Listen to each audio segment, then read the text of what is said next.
one of my childhood homes I lived in was this, like, really old house. And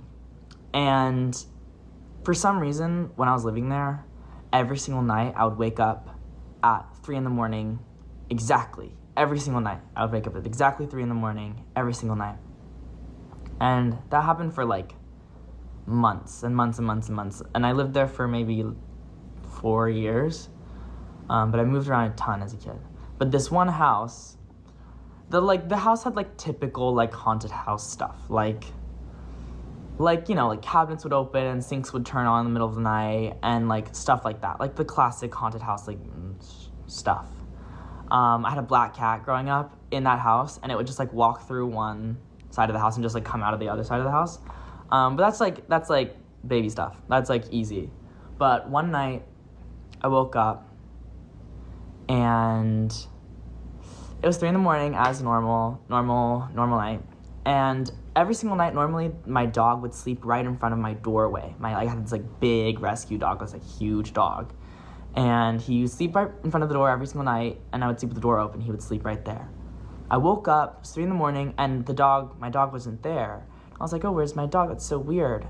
So I was sitting there for a while, and then I heard something walking down the hall, and I was like, oh, like, it's my dog. Like, my dog is, like, that's why he's not here. He's just, like, walking down the hall. But I was listening a little closer, and, like, something kind of sounded off.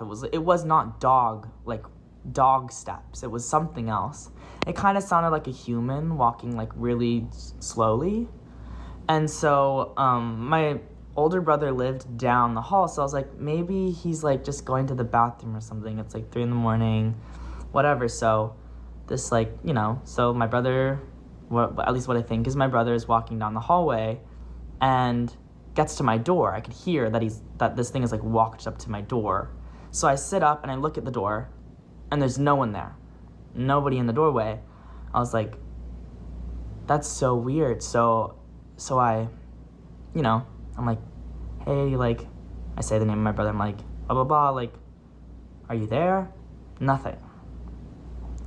So I'm sitting there, and all of a sudden I'm like, something isn't right. Like, something is wrong. Like, my dog isn't there, and there's something, like, standing in my doorway that I can't see.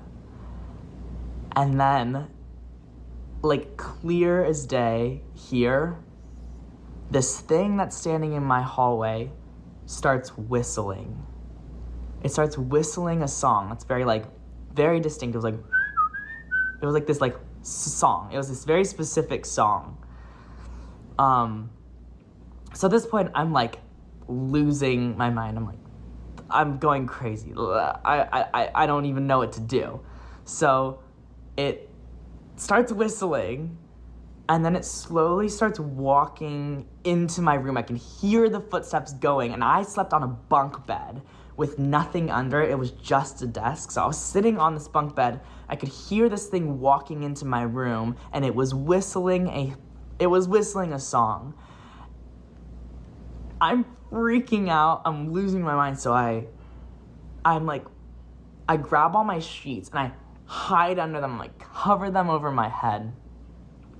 For those of you who are just joining, I'm telling a ghost story.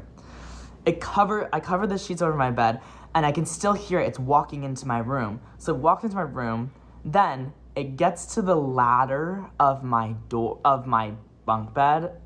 Also, guys, I'm not a spiritual person. I'm not religious. I don't believe in this stuff. But this was real. Like, this happened. I can't explain it. Then it starts to, like, I can hear it literally start to creak up the wooden steps of my bunk bed. I can literally hear it going up. And it's still whistling, and it's going up, and I'm hiding under the sheets. People are saying sleep paralysis. Guys, I was not paralyzed. I was very much able to move, and I was very alert and awake. It wasn't sleep paralysis.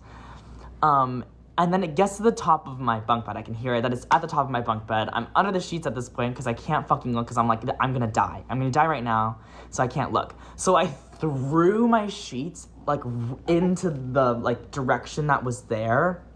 I threw them over the ladder. It like the sheets fell over the ladder, hit a lamp in my room, and the lamp like shattered on the ground. Then I looked, there's nothing in the room, so I jump off the bunk bed, bolt into my sister's room, turn on all the lights. It's like 3 a.m. And I'm like, Alyssa, there's like something's in my room. And she's like so confused, and we walk back into my room, turn on the light, and there's nothing there. There was nothing there. But that was one of my ghost stories. I have more. I actually have more that are genuinely worse than that.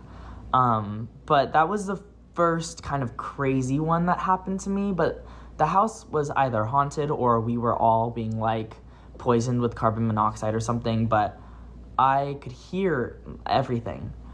Then the craziest thing was, I don't even know if I should say this. I probably sound crazy right now. The craziest thing was, I walked downstairs the next morning. I slept in my sister's bed because I couldn't go into my room. I walked downstairs to go, like, it was really early in the morning. I go downstairs to, wake up my parents in the morning. And I go up to my stepmom, and at the time, and I wake her up. It's like maybe 8 a.m, and she's really like sleepy or something. And I was like, last night there was this thing in my room, and it was like whistling. It was whistling a song in my room. It was doing this thing, and I thought it was gonna kill me. And she looks at me like kind of like half asleep, and she says, "Oh, she just wanted to play." And then she went back to sleep. Like, it was crazy. I still remember it like so distinctly.